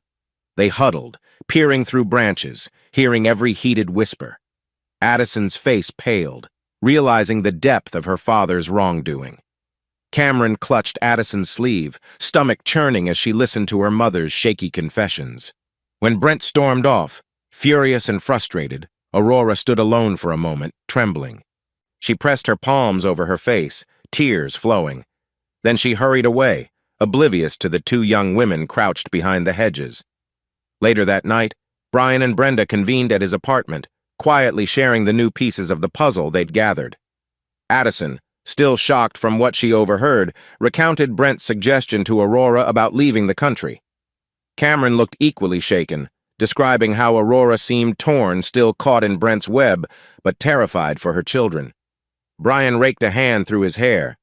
So Brent's into illegal accounting or something like that, and now he wants Aurora to run away with him. This is a nightmare. Brenda nodded grimly. If he skimmed money from criminals, he's put all of us, especially Aurora and the kids, at risk. We have to be proactive. I'm done letting him drag us around. A determined look passed among them. Brian, Brenda, Cameron, and Addison all recognized the stakes had risen. It was no longer just about infidelity and broken trust. Brent's shady finances threatened their safety. Brian squeezed Cameron's hand. She still looked wounded, but a spark of resolve shone in her eyes. We'll do what we can, Cameron said softly. We have to. A brisk wind tugged at the edges of Brian's jacket as he and Brenda stepped out of his sedan, the city lights glittering in the distance. They found themselves outside a modest, on-story office tucked at the end of a quiet strip mall. A small, flickering neon sign read, Riverside Investigations. The frosted glass door bore the same name in peeling letters. Brenda hugged her coat tighter. I can't believe we're doing this, hiring a private detective. Brian let out a tense breath. If Brent's been laundering or skimming money from dangerous people, we need help. We can't just wander in the dark. They stepped inside to be greeted by a young woman in a practical sweater and jeans, tapping away at a computer behind a reception desk. On the wall behind her hung a collage of local newspaper clippings and old certificates. The woman's face brightened when she saw them. Hi there, she greeted. You must be Brian Webb? Brian nodded, nerves fluttering in his stomach. Yes, I spoke with your investigator Nate Hughes on the phone. She offered a reassuring smile. He's ready for you. Room on the left. Brian and Brenda exchanged a glance, then moved toward the indicated door. Inside, they found a cramped office lined with mismatched filing cabinets. Nate Hughes, a wiry man in his 30s with slightly rumpled hair, stood to greet them. He wore a casual, button-down shirt, sleeves rolled up to reveal forearms covered in faint freckles. Come on in, Nate said, motioning to the two chairs facing his desk. So you mentioned something about corporate crime, possible extortion and offshore accounts? Brenda settled in first, her voice quivering slightly. Yes, it's complicated. My husband, Brent Harrison, has been handling finances for shady clients. He's also part of a big personal scandal, 2 families, multiple affairs. She squeezed her purse strap. But now we think he's stolen money from a criminal group called the Lamont Syndicate. Nate arched an eyebrow. Lamont name rings a bell. They're rumored to fund a lot of underthievable ventures, racketeering, money laundering, dangerous crowd to cross. Brian cleared his throat. We believe Brent's also stashed funds in offshore accounts. We want to figure out exactly what he's done and how we can protect ourselves and our kids. Nate opened a spiral notepad. Do you have anything concrete? Emails, laptops, bank statements? Brenda pulled a flash drive from her coat pocket, placing it on the desk. We got a hold of some files from Brent's laptop. We're not sure how to decode them. Brian nodded, adding, we also have reason to suspect he's storing incriminating documents in a safe deposit box or multiple accounts under aliases. Nate's gaze flicked between them, intense but sympathetic. All right, we'll run a thorough check on these files, see what Brent's been up to. If there's something big, we'll find it. But be warned, if the Lamont syndicate's involved, we're dealing with serious folks. Brenda's voice wavered. We're already in deep. At this point, ignorance is more dangerous. Nate gave a slow nod and slipped the flash drive into his laptop. As lines of code scrolled across his screen, Brian felt his pulse hammer. He recalled the swirl of heartbreak that started with the DNA tests and Aurora's betrayal. He'd never guessed it could escalate into tangling with organized crime. After about an hour of quiet analysis and the occasional click of the mouse, Nate leaned back in his chair. I'm seeing multiple spreadsheets. Transfers to foreign bank accounts, but not in Brent's name, some James Long alias, among others. He raised his eyebrows. Looks like large sums of money moving monthly. Hard to track. He's used strong encryption, but we can crack it with time. Brenda exhaled shakily, pressing her fingertips to her forehead. That matches the rumors. We found references to that alias James Long, so it's real. Nate rubbed his chin, scanning more data. I also see references to a deposit box at Riverton State Bank. Something about a key code. This might hold physical records or hush money for the Lamont crew. Brian traded a troubled look with Brenda. So Brent's been systematically stealing from these people. They're not going to let that slide. Nate's expression turned grave. If they suspect him, he's on a collision course. And if they know you two are uncovering this, watch your backs. He paused, then flicked his gaze to Brenda. You said you have kids in the mix, right? She nodded, eyes darkening. Yes, my daughter Addison and Brian's children, Cameron and Bryant. But ironically, Brent fathered Cameron and Bryant, too. It's complicated. Nate's face softened. Family drama plus criminal double-cross. That's a lot. Don't worry, my team, and I will help gather evidence. If we can expose Brent's wrongdoing clearly enough, the authorities might protect you from Lamont's retaliation. Brenda swallowed hard. I hope so. We just want the kids safe. As the meeting wrapped, they arranged for further updates once the files were fully decrypted. The wind outside had picked up when Brian and Brenda finally emerged from the office, goosebumps rising on their arms. Brenda let out a trembling sigh. I never dreamed our marriage nightmares would evolve into espionage. Brian offered a weary half-smile. Nor did I, but at least we're not facing it alone. They climbed into the sedan, bracing for the next steps, uncertain if Brent's hidden secrets were just the tip of the iceberg. Later that evening, the living room of Brian's rental filled with hushed tension. Cameron and Addison hovered over the small kitchen table, both biting their lips as Brenda explained what Nate had found. So it's confirmed, Addison murmured, fiddling with the edge of her sweater sleeve. My father's been stealing from criminals. Great. Cameron exhaled, shoulders slumping. I mean, I always knew something was off about him being so evasive. I just never thought it was this dark. Brian stood by the fridge, arms crossed, wishing he could shield them both from the grim reality. But they were all in this together. We have a lead on a deposit box at Riverton State Bank, he said quietly. We think that's where Brent stashed key evidence. Addison's gaze flicked to Brenda. And we're sure it's under an alias? How do we even get in? Brenda grimaced. That's the tricky part. We only have partial details from the files. We suspect Aurora might know more. Brent often confided in her about big plans. Cameron frowned. Mom's a mess right now, but if it protects us from this Lamont group, she might help. I'll try to talk to her if she even picks up my calls. The idea tugged at everyone's emotions. Aurora had vanished from day-to-day contact, consumed by guilt and confusion about Brent. Yet the deposit box might be the last puzzle piece to secure evidence and ensure the Lamont syndicate focused solely on Brent, not on them. Brian cleared his throat. We can't force Aurora, but we can't sit back either. If we get that box, or at least see what's in it, We might have a shot at turning everything over to the authorities. Outside, the night deepened, a chilly rain tapping against the windows like cautious fingers. The small group in the living room exchanged somber looks, aware they were about to risk far more than heartbreak. The next morning, Brenda stepped out of a pharmacy, a small bag of household essentials in hand, when a figure emerged from behind a parked SUV. A tall, broad-shouldered man in a black leather jacket blocked her path on the sidewalk. His face was hardened, eyes scanning her with unsettling calm. "Mrs. Harrison," he said in a low voice. Brenda's heart jumped. "Who are you?" He shifted, and she caught sight of a faint tattoo curling behind his ear, something that resembled a stylized L. "Friends call me Eddie," he muttered, "though I doubt you and I are going to be friends. I'd like a word about your husband or ex-husband, I hear." Fear prickled down Brenda's spine. I have nothing to say about Brent." Eddie let out a humorless chuckle. "That's a shame. The Lamont people are concerned. Brent owes them a big chunk of change. If you know where he is, you'd better start talking, before folks get impatient." Her fingers tightened around the plastic bag, knuckles white. "I don't know where he is. He's gone." Eddie glanced around the sparse parking lot. "Yeah, well, you find out, you let us know." His voice turned menacing. "Or we come knocking on your door. Maybe that daughter of yours opens up." Brenda's stomach lurched. "Stay away from Addison. She has nothing to do with any of this." He smirked. "Doesn't matter. She's his kid. You keep that in mind."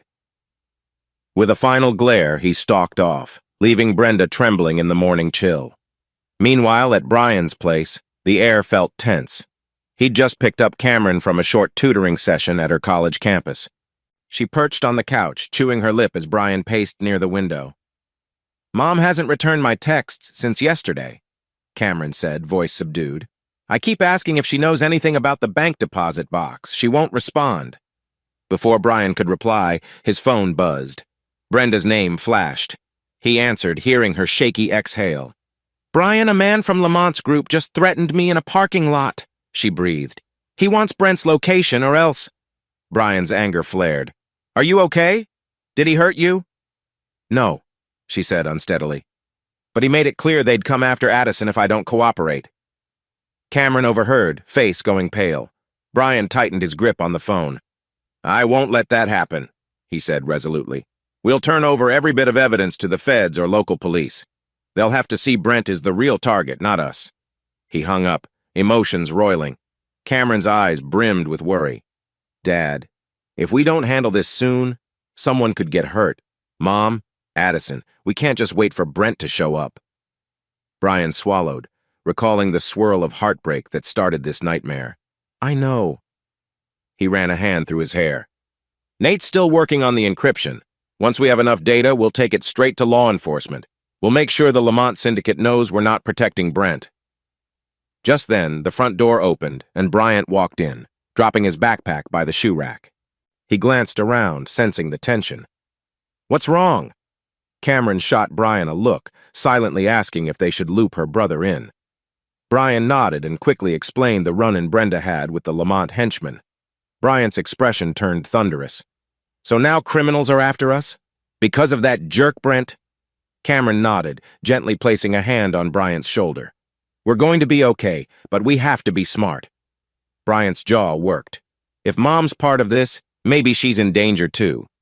Even if she chose Brent over us, I don't want her hurt. Brian mustered a grim smile. "No matter what Aurora did, she's still your mother. We'll try to protect her too if she'll let us." The siblings shared a look that spoke volumes of their mixed anger and concern for Aurora. In that moment, Brian realized they had matured so much in mere weeks, thrust into adult problems by betrayal and crime. That night, Brian and Brenda huddled with Nate once more via video call, sifting through fresh decryptions. From behind the safety of a locked office, Nate announced, "We've broken open more of the spreadsheets. Brent's stolen at least $500,000 over the past 3 years from Lamont accounts. Looks like he used multiple identities and laundered money into different banks." Brenda choked out a bitter laugh. "All while pretending to be this hard-working family man." "Family man?" Nate quipped. "He's got 2 families plus a legion of gangster enemies." Good luck to him. Brian's lips pressed tight. We'll gather everything. We have to show the law that we're just as shocked by these crimes as they are. Nate agreed. I'll compile a dossier. As soon as I have it, you two can go to the police. Might not be easy, but it'll paint you as cooperating witnesses. With that plan in place, Brian ended the call. Brenda let out a shaky sigh, glancing toward the closed door where Addison slept. I can't wait until we're out of this nightmare. Brian offered a gentle nod, stepping closer. Me too. They stood there quietly, hearts pounding, aware that once they handed proof to authorities, the real danger might begin, especially if Brent or Lamont realized they were actively exposing the whole operation. A persistent drizzle tapped against the windshield as Brian sat in his car, parked outside a dimly lit cafe on the outskirts of town. The neon open sign buzzed quietly, reflecting off puddles in the cracked asphalt. Evening clouds moved overhead, casting shifting shadows under the streetlights. He checked his phone. A single text from Aurora read, "Okay, I'll come. Need to talk." Less than 2 minutes later, her sedan pulled in beside him. She got out, hood drawn low over her hair, eyes scanning the lot nervously. Brian stepped out, meeting her halfway with an uneasy nod. Inside the cafe, they chose a corner booth under a flickering pendant lamp. The place smelled of stale coffee and fried food, nearly empty except for a lone trucker nursing a mug near the counter. Aurora shrugged off her jacket, revealing a plain sweater and jeans. Her face looked drawn, as though she hadn't slept in days. "I'm here," she began softly, "so say what you need to say." Brian inhaled, pulling from his pocket a small envelope. "This is from Brent, isn't it?" he asked, sliding a pair of passports across the table. One bore Aurora's photo under a fake name, and the other was Brent's, also under an alias. He placed a folded airline itinerary next to them, one-way tickets to Sydney, Australia, set for a date just days away. Aurora's eyes widened, and she let out a ragged breath. "Where did you get these?" "From your friend," Brian answered, the word laced with sarcasm.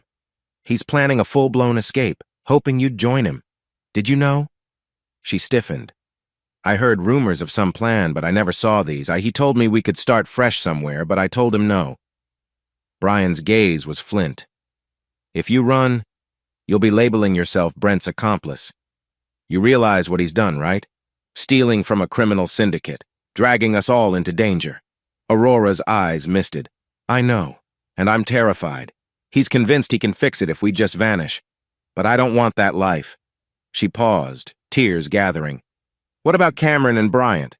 They'd never forgive me for leaving again." Brian pressed his palms against the table. "That's the point. I came here to give you a choice. Either walk away from Brent for good, help protect the kids from his mess, or stay entangled with him and risk everything. Because if the Lamont Group or law enforcement sees you with him, you'll be complicit." Aurora's lip quivered. I don't want to lose my children." He studied her, anger and hurt swirling. "Then prove it. You've already lied so much. But if you help me by cutting ties with Brent, I'll do what I can to keep you out of prison or worse." She closed her eyes. "How?" Brian withdrew a set of custody papers.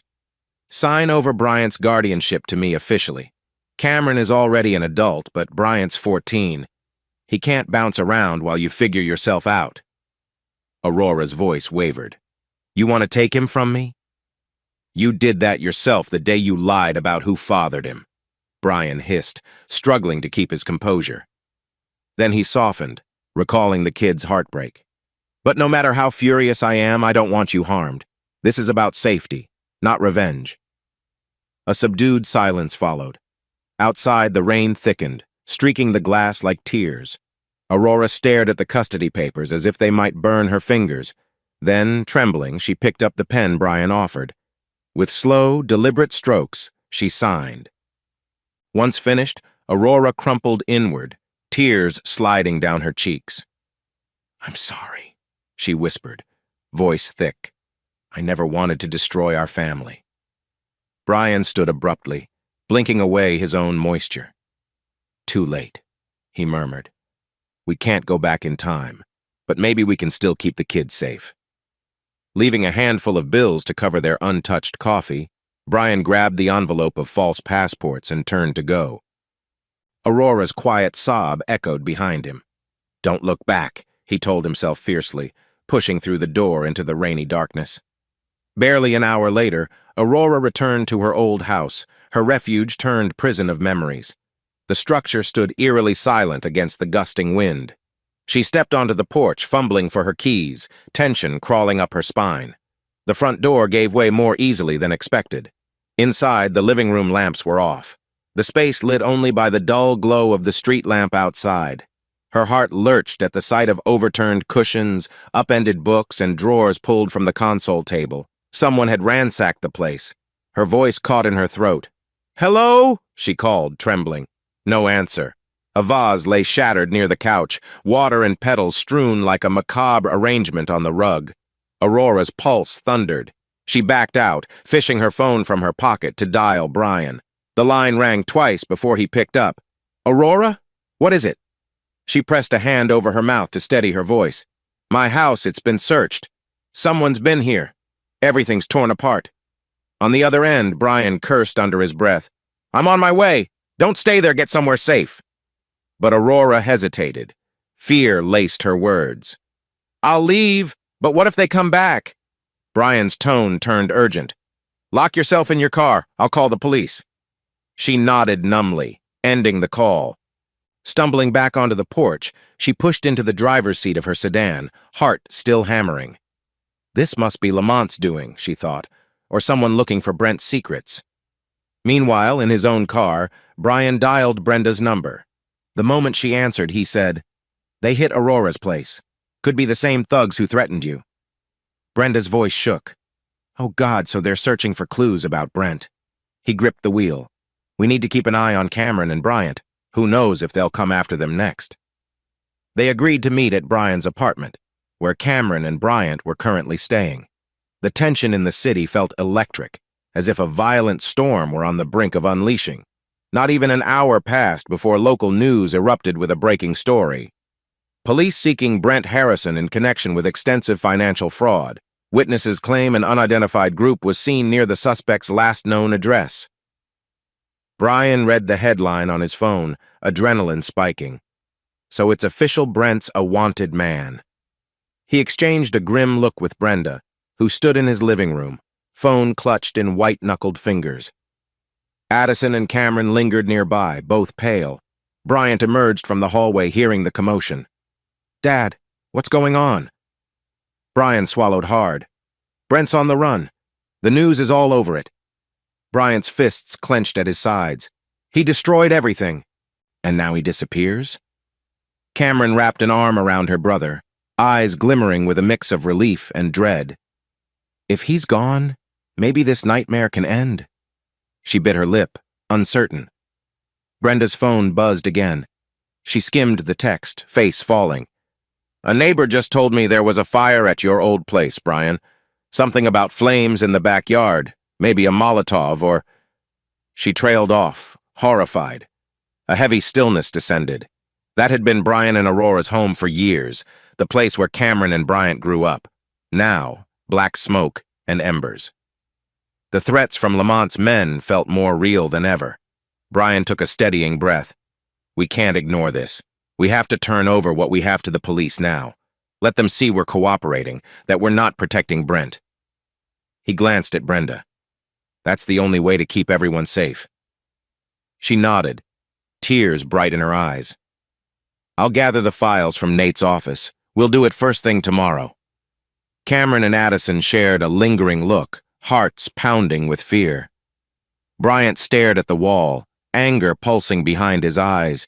In the hush of the room, they all realized the severity.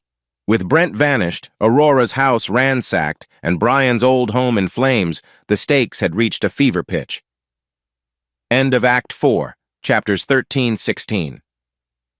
A crisp morning breeze rippled through the oak trees outside Brian's new rental home, a modest two-story house on the calmer edge of town. Sunlight streamed through the windows, dancing across the hardwood floors of the living room. To Brian, that glow felt like the first real warmth he'd experienced in ages, a hint of fresh beginnings despite the lingering weight of everything they'd been through. Cameron and Bryant had finally moved in 2 days earlier, dragging suitcases and boxes stuffed with clothes and books. Addison, along with Brenda, arrived periodically, helping rearrange furniture or lugging small kitchen appliances. It was a clumsy yet strangely comforting routine, like piecing together a puzzle from scattered fragments of 2 broken families. That Monday, Brian stood in the living room, surveying a scattering of half-unpacked boxes. He noticed Bryant in the corner, trying to plug in a gaming console. The boy wore a neutral expression, but his posture was more relaxed than Brian had seen in weeks. Cameron bustled about, hooking up a new coffee maker on the kitchen counter.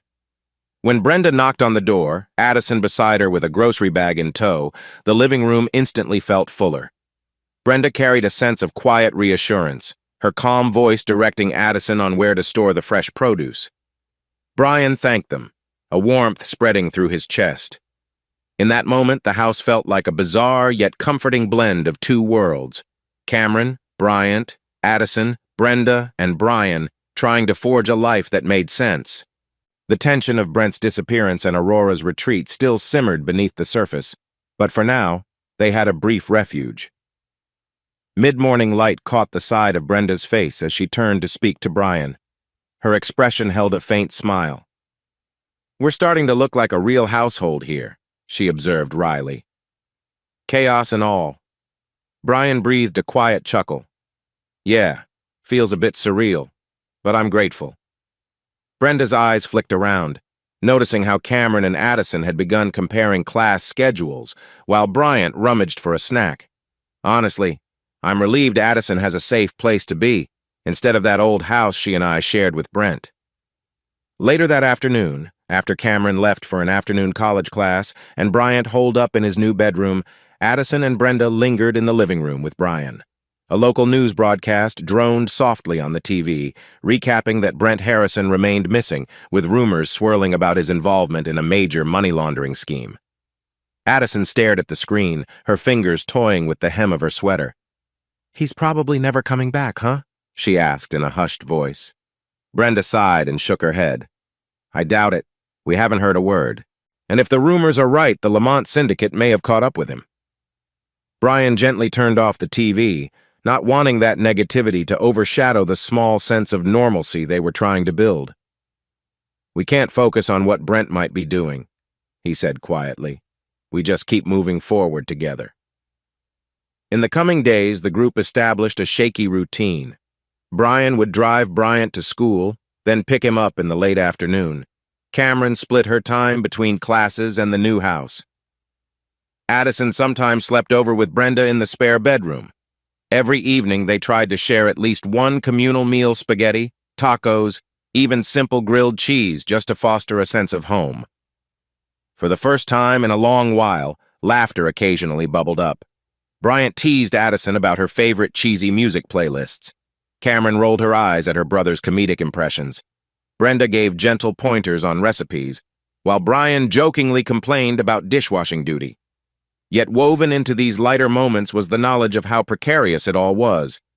Brent's fate remained unknown, and Aurora had disappeared into her own grief, refusing calls. But in that fragile household, the 5 of them clung to the idea that perhaps a new family dynamic could emerge from the ashes. Morning sunlight peeked through thin curtains, illuminating the sight of Bryant sprawled on the couch with a math workbook. He furrowed his brow at the homework, muttering a half-hearted curse under his breath. Brian, finishing the last of his coffee, wandered over to check on him. "Need a hand?" Brian asked, voice mild. Bryant hesitated. "It's just geometry. I'm fine." His tone carried residual teenage resistance, but it lacked the harsh edge he'd displayed weeks before. Over the past few days, the 14-year-old had shown signs of moodiness, snapping at trivial matters like a misguided remark from Addison or an overdone comment from Cameron, but at other times he'd open up in unexpected bursts of vulnerability. "What's really going on?" Brian gently pressed, setting his mug down. Bryant sighed, fiddling with the eraser of his pencil. I keep thinking about Mom," he finally admitted, "about how she lied. I'm still so mad, Dad." He emphasized that last word pointedly, as if reaffirming that Brian was still Dad, in spirit, if not by blood. Brian sat on the arm of the couch. I get it. You have every right to be angry. Bryant's gaze flicked up, eyes tinged with sorrow. Sometimes I catch myself wanting to text her about some random school thing. Then I remember everything. Then I just get mad all over again. Brian rested a reassuring hand on his son's shoulder. Being angry is okay, Bri, but your mother, wherever she is, probably regrets her choices. She might need time, just like you do. Bryant's jaw tightened. But what if she never comes back? Then what? Brian's expression grew somber. Then we keep living, bud. We have each other, no matter who's missing from the picture. A tear threatened at the corner of Bryant's eye, but he blinked it away, nodding. Thanks, he mumbled. Nearby, Brenda and Addison were in the kitchen, chatting in low voices about Addison's upcoming midterms. Brenda stirred a pot of oatmeal while Addison paced anxiously. Mom, I bombed that last practice test, Addison fretted. I can't focus with all this chaos. Brenda frowned sympathetically. I know. It's hard not to think about everything. But you have a future that doesn't revolve around Brent's mistakes. Try to remember that. Addison exhaled shakily. Yeah, easier said than done. While they spoke, Cameron returned from a quick grocery run, setting bags on the counter. She overheard Addison's complaint and offered a small smile. I get that feeling. My own head's been a mess since we found out everything about my mom and Brent, but maybe we can help each other study, keep each other grounded. Addison's shoulders relaxed a fraction. That'd be awesome. Thanks, Cam. Moments like this, quiet, supportive, almost normal, became stepping stones on their journey of healing. Each passing day, old wounds reminded them they weren't fully okay, but they inched forward. Bryant still had outbursts. Addison still struggled with nightmares about her father. Cameron still missed Aurora, even amid the anger. Late one afternoon, Brian found Brenda sitting on the small porch out back, gazing at the golden sunset. He joined her, resting a gentle hand on her shoulder. You're thinking about him, aren't you? He asked softly, referring to Brent. She sighed. Not exactly. More like thinking of the past. How we ended up here? Brian nodded. I get stuck in that loop too, memories of Aurora, the kid's childhood, everything that once seemed so solid. Brenda turned, her eyes reflecting a mixture of wistfulness and tentative hope. Do you regret that we found comfort in each other, even while everything else was falling apart? A mild sadness crossed Brian's face. I regret that we had to meet under such painful circumstances. But do I regret leaning on you? Not for a second. Their gazes locked, the evening light etching their silhouettes against the fading sky. Brenda gave a small, grateful smile before resting her head against Brian's shoulder. Silence stretched between them, filled with unspoken understanding. Both still carried scars from betrayals they never saw coming, but their bond had grown stronger than either expected. A week later, the house buzzed with an undercurrent of anticipation. There'd been a cryptic phone call to Cameron's cell, someone claiming to have news about Brent. The voice was muffled, refusing to give details, only hinting that Brent might be in custody somewhere on the West Coast, or possibly Mexico. No name, no proof, just rumors. It left them all on edge. Addison especially spent hours pacing, phone in hand, waiting for another call. Cameron tried to trace the number but discovered it was unlisted. Tension simmered, a fresh swirl of what-if questions about Brent's fate. In the midst of that unease, Cameron's phone buzzed again this time with a short email from Aurora. Cameron opened it, her heart pounding. Cameron, I know I hurt you terribly, but please believe I never stopped loving you and Bryant. I can't come back yet. I'm not ready to face everything.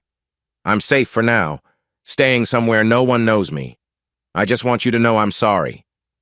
I realize now Brent was never worth losing you both.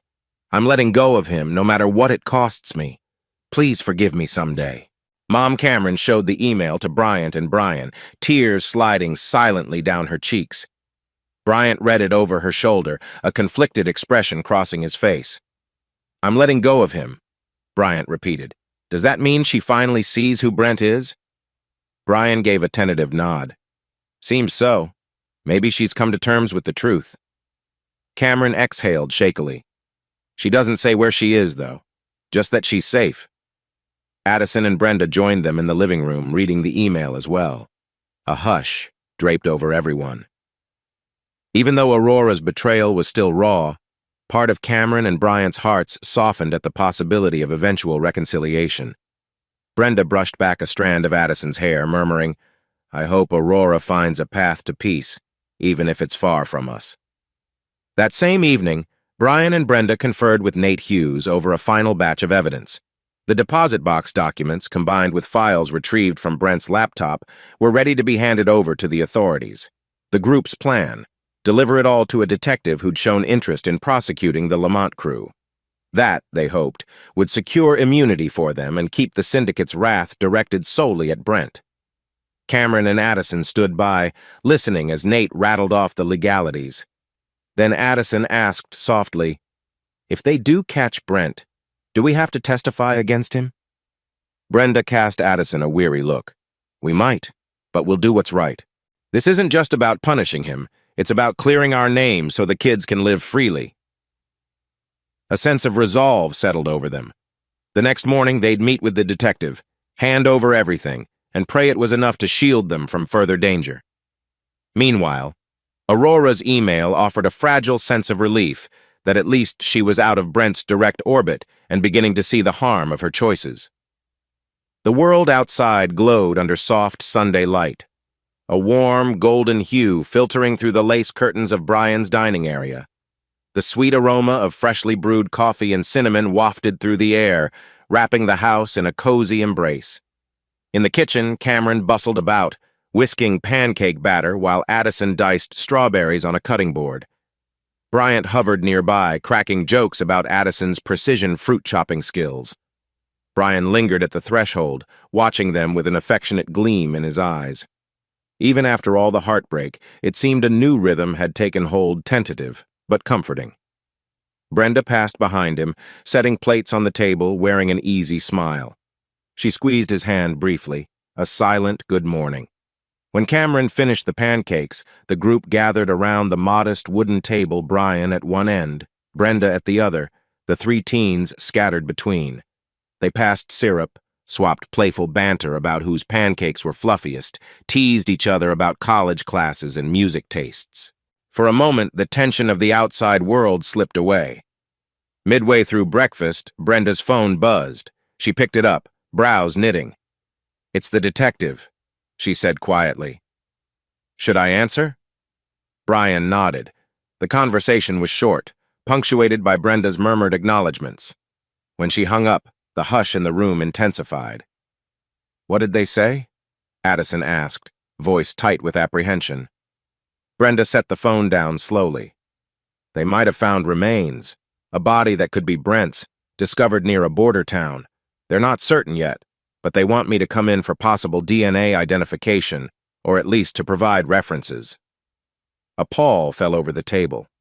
Addison's hand clenched around her fork, and Cameron's eyes dropped to the tablecloth. Even Bryant, who'd expressed only anger toward Brent, looked unsettled, biting his lower lip. Brian exhaled a heavy sigh. So this might be the final word on him. Brenda's throat bobbed. "Yes, if it's him, then it's over." None of them cheered at the possibility of Brent's demise. Betrayal or not, the man had been a father figure, albeit a destructive one, and a once-beloved husband to Brenda. Even in his absence, sorrow mingled with relief. They finished the meal in reflective quiet, uncertain how to feel about a final, grim ending to the Brent saga. The bright sunshine outside suddenly felt contradictory, as if nature insisted on hope while their hearts wrestled with complicated grief. Later that day, Addison asked if they could all sit together. So they gathered once more in the living room, Cameron and Bryant perched on the sofa, Addison and Brenda on the love seat, Brian in the armchair. Addison cleared her throat. "I just wanted to say thank you," she began, voice shaking slightly. "I know we didn't choose to be one big blended family, but you guys have been there for me, even after everything my dad did." Cameron flashed a gentle smile. "We've got your back. All of us." Bryant nodded. "Yeah, and thanks for putting up with my mood swings. Sorry for being such a jerk sometimes." Brenda ruffled her daughter's hair, eyes moist. "We're all still healing," she said softly. Brian leaned forward, elbows on his knees. "You know, we might never be a conventional family. But the point is, we choose to move forward instead of letting old wounds define us." A contemplative pause followed, each person mindful of the rocky road that led here. They still had no guarantee Aurora would return or that the detective's news about Brent would bring closure. But they had each other, and for the first time, that felt enough to forge ahead. Days stretched into weeks, and the official identification of the discovered remains was still pending. Aurora stayed silent beyond that one email, leaving Cameron and Bryant with a mix of longing and resignation. But life moved on. The kids tackled school with renewed focus. Addison and Cameron studied side by side, sometimes bickering, mostly laughing. Bryant began opening up about soccer tryouts, letting Brian attend a practice game without pushing him away. One crisp afternoon, Brenda found Brian in the backyard, sipping tea on a small patio chair. She approached, arms folded against the mild chill. "I signed the final divorce papers," she said quietly. "Even if Brent's gone, it was the last step to set me free." Brian gently reached for her hand. "You okay?" She inhaled the autumn-tinged air. "Yeah, sad, but I'm ready to move on." Her gaze lifted to meet his. "And about us, how do you feel?" He rose, folding her hands in his. "I'd like to build something real with you, Brenda. Not because we shared misery, but because we found hope in each other." A soft smile curved on her lips. "Me too." The next morning, warm sunlight spanned across the dining room once again, though this time the air was calmer, like a collective sigh of relief that they'd survived the worst. Cameron nudged Bryant to help set the table. Addison teased them both about the music playing on a portable speaker. Brenda, in a casual sweater, whipped up scrambled eggs while Brian poured fresh orange juice. They all sat down, an unspoken knowledge that life had forever changed. Yet the tension in their faces seemed eased, replaced by cautious optimism. As they started to eat, Brian's phone buzzed with a call from the detective, but he chose to let it go to voicemail, not wanting to spoil the moment. If it was confirmation about Brent's remains or more news about Aurora, it could wait. Right now, the family, this new patchwork family, needed a peaceful morning. He looked around at the faces, recalling the times heartbreak had nearly crushed them all. And yet here they were, sharing breakfast, laughter dancing between them. A sense of promise glowed in their eyes, a sunrise of possibilities after the darkest night. And Brian allowed himself a small, grateful smile as he murmured, "Let's eat."